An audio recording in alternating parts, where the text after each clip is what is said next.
राधे राधे गुरुजी। जी गुरुजी मेरा ये प्रश्न है कि हमारे हिंदू धर्म में ना ये दिन फिक्स है बाल धुलने के, तो काय के बाल जो धुलते हैं ना कि इस दिन धुलने हैं इस दिन नहीं धुलने हैं, तो बहुत बार ऐसा हो जाता है कि हमारी तबीयत खराब होती है, मतलब ऐसे ही बुखार वगैरह हो जाता है और अगले दिन का दिन ऐसा हो जाता है कि बाल धुलने नहीं है, तो फिर हम नहीं धुल सकते? देखो ये कोई परंपराएं नहीं है, ये कहीं परंपराएं नहीं है, ये एक व्यवस्था थी। उस जमाने में किसी के घर की कोई दिक्कत रही होगी कि भाई आज बाल मत धुलो, तो उससे दूसरे ने सुन लिया, दूसरे से तीसरे ने सुन लिया, अरे भाई आज के दिन ऐसा नहीं करते। भाई क्या हुआ, आपने देखा होगा शैम्पू साबुन, इससे ना हमारे शरीर में केमिकल हमारे बॉडी में पहुंच रहा है शैम्पू और साबुन के द्वारा। तो हमारे बड़े बुजुर्गों ने नियम बना दिया कि भाई आप लोग कहीं इन चीज़ों से अपना सेहत ना बिगाड़ लें, तो एक दिन साबुन मत लगाओ, इसी बहाने आपकी बॉडी को रिलैक्स मिलेगा, केमिकल से बचाव होगा, इन चीज़ों से बचाव होगा। इस वे पर ये बातें कही गई थी, है ना। इनका कोई हमारे यहाँ ना मिट्टी से नहाने की परंपरा रही है, माटी से नहाइए। और बाल वाल धुलने का ऐसे नहीं, हमारे यहाँ तो देखो स्त्रियों का तो अलग मैटर है, बाल धुलने का स्त्रियों का ऐसा, स्त्रियों के बाल होते हैं लंबे बड़े, और मौसम ठंडी का है, यदि सर्दी का मौसम है और महिलाओं ने बाल धुल लिए तो सास को चिंता होती थी कि बहू बाल धुली है, यदि सर्दी हो गई जुकाम हो गई तो मुझे ही दवाई करानी पड़ेगी। तो सास होती थी कंजूस, वो टालती रहती थी आज मत धुल बाल, अभी थोड़ा मौसम और ठीक होने दे, अभी मत धुल बाल, अब 12 बजे धुल लेना। तो बहू बोली 12 बजे कल ही धुलूंगा, तो कल सवेरे नहाई 5 बजे, तो बहू ने कहा नहीं आज ही मत धुलना, 5 बजे नहाएगी, बाल पानी जाएगा, ठंडे हो जाएंगे, बीमार पड़ जाएगी, मेरे पैसे लग जाएंगे, तो टालती गई। अच्छा पुरुष तो पहले क्या था, हम लोग नल में थोड़ी नहाते थे, पहले तो हर व्यक्ति नदियों में नहाता था।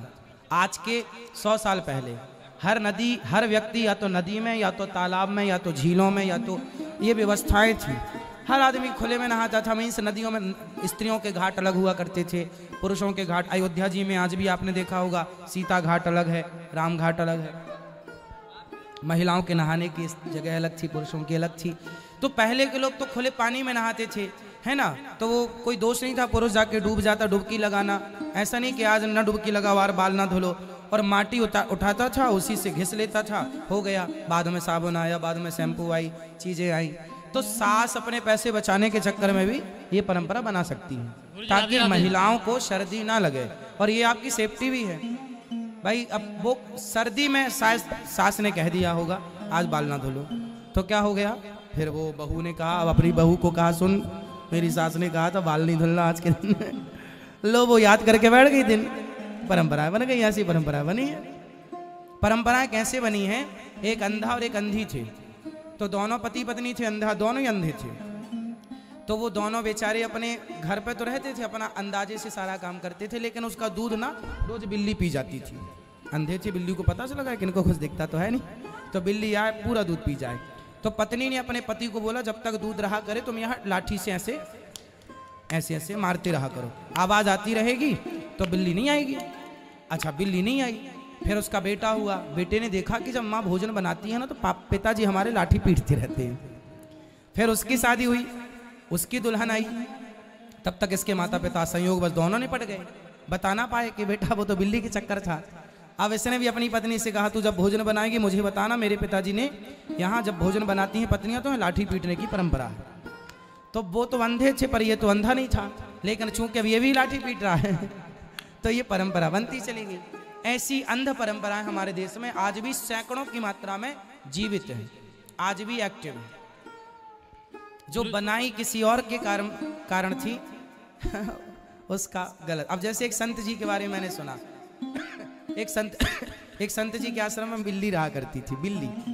तो संत जी जब ध्यान में बैठा करते थे ना तो बिल्ली बड़ी उनकी संत थे ना सबसे प्यार करते, तो बिल्ली जाके गोद में बैठ जाती थी। तो संत जी रोज ध्यान लगाने के पहले बिल्ली को पीपल से बांधा करते थे, वहां पीपल था, पीपल से बांधे बिल्ली को और संत जी ध्यान में डूब जाए।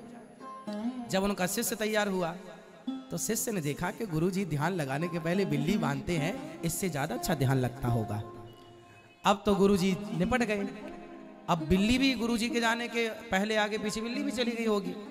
अब बिल्ली रही तो उसने क्या किया, बिल्ली पकड़वाया बोले पकड़ के लाओ। और पकड़ के लाया और वो भजन करने बैठा, उसके पहले वो पीपल से बांधे। अब उनके बिल्ली बांधने का अलग हिसाब था, क्योंकि वो उनकी पालतू थी और वो एक संबंध रखती थी कि चलो ये हमारे अपने हैं, हमारा पालन करते हैं। वो एक लाड़ था, प्यार था, तो गोद में आती थी, तो ये भजन में डिस्टर्ब ना हो, बांधो। पर वो तो पकड़ के बांध रहा है। तो वो परंपरा, फिर उनके शिष्य ने कहा नहीं बिल्ली तो चाहिए। बोले बिल्ली जब तक नहीं बंधेगी मन नहीं लगेगा। तो उन्होंने जोड़ कैसे दिया कि बिल्ली जब तक नहीं बंधेगी मन नहीं लगेगा। ये गलत परंपराएं तैयार होती चली गई।